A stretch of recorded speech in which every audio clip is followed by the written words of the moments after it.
भातकुली तालुक्यातील निम्न पेढी सिंचन प्रकल्प सध्या गंभीर वादाच्या भोवऱ्यात सापडलाय। प्रकल्पाचं काम पूर्ण होण्याआधीच धरणाच्या संरक्षणासाठी उभारलेली सुरक्षा भिंत कोसळल्यानं परिसरात भीतीचं वातावरण निर्माण झालंय।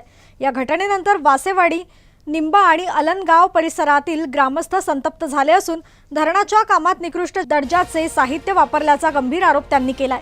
प्रकल्पाच्या सुरक्षिततेवरच प्रश्नचिन्ह निर्माण झालं असताना निष्काळजीपणा आणि हलगर्जी कामामुळे भविष्यात मोठा अपघात होण्याची भीती ग्रामस्थ व्यक्त करत आहेत। या प्रकरणी तातडीची चौकशी करून दोषी ठेकेदार आणि जबाबदार अधिकाऱ्यांवर कठोर कारवाई करण्याची मागणी जोर धरू लागली आहे। आता प्रश्न असा आहे की लोकांच्या जीवाशी खेळ करणाऱ्या या प्रकाराची प्रशासन गांभीर्याने दखल घेणार का, की चौकशीच्या नावाखाली पुन्हा एकदा वेळ काढूपणा केला जाणार?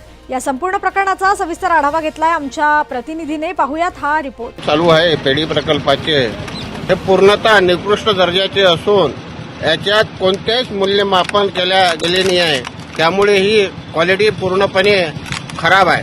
तसेच या ठिकाणी पेढी प्रकल्पातील जे प्रकल्प बाधित लोक जे आहे यांना अजून रोजगार सुद्धा उपलब्ध झालेला नाही।